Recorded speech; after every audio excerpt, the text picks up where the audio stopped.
Hi everyone, it's Simon Keeling here at weatherweb.net on Tuesday the 29th of September.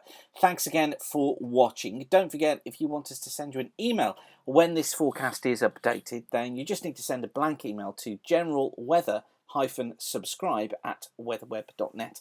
That's generalweather-subscribe at weatherweb.net, and we'll pop you onto the list. Now, these charts from weatheronline.co.uk, surface charts for the next 14 days. Time of this chart is up in the top left hand corner here. You can see this is this afternoon. We've got big area high pressure across us just at the moment. We're looking towards breakdown possibly taking place into the latter stage of the weekend and into next week. As I just run the sequence forward, you notice that we got the high pressure over the top of us through to Friday.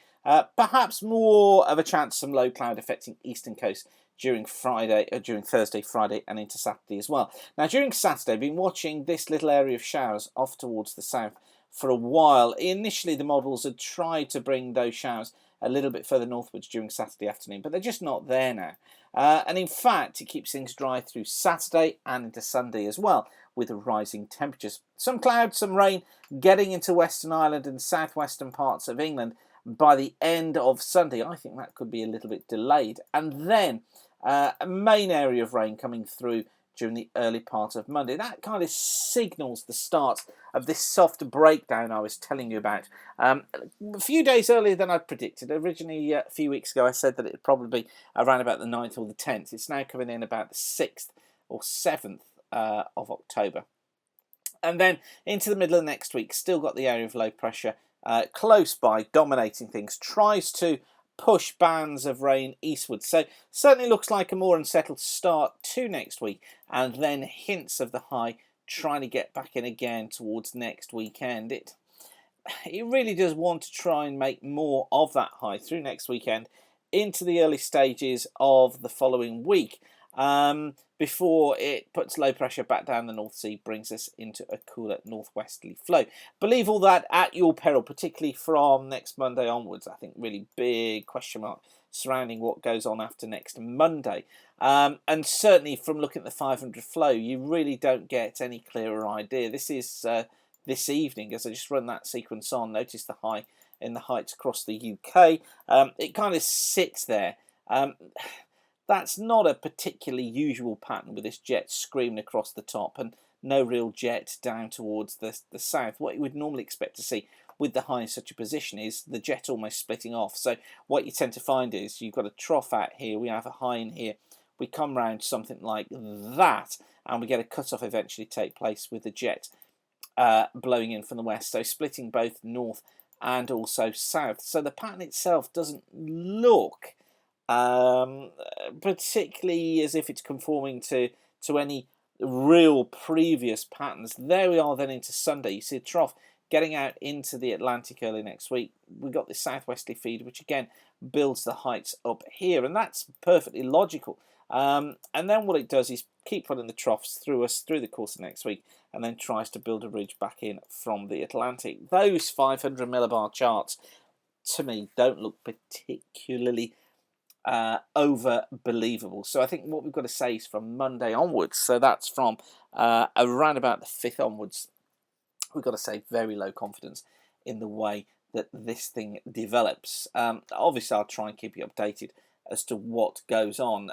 It's just that I think at times you're best off throwing your hands in the air and saying, look, do you know what, I don't know exactly how this is going to shape up, and that's really the position we're in at the moment. I'm tempted to stick with my original forecast of a sort of soft breakdown taking us through next week up till around about the 18th, 19th of October before things then break down properly.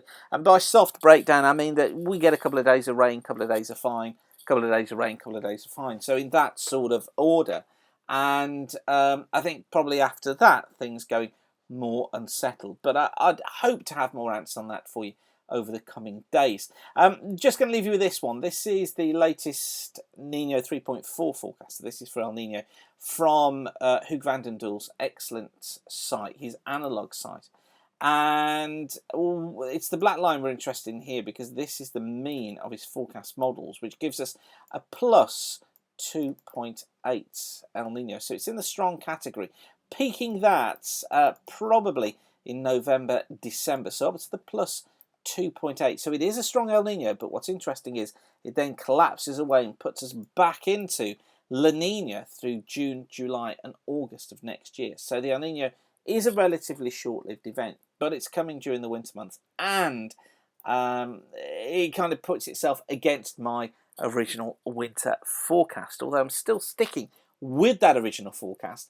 Although I think, as I said to you a few days ago, it's not exactly agreeing with what others are going for, and particularly I did mention that myself and Gary have been talking this through, and it kind of goes against what he's thinking for the winter. But we got more about that, and this is where the premium site will allow us to have more of a discussion on this sort of thing, and you'll be able to drop in on those discussions. But that's under development at the moment. But yeah, I mean, my forecast has been for quite a windy, wet November, December, and then going cooler middle part of January and cooler through February. Nothing exactly tremendous, but certainly cooler than it was last year. Yeah, it's causing some interesting discussions here, but we're notifying those out to private clients still as well. Okay, I'm going to leave you with that for now, but whatever you're doing, thanks for watching. Don't forget to check out the fast forecast for the detail for the next couple of days. But for now, as I say, thanks for watching. Keep the sun shining, and bye for now.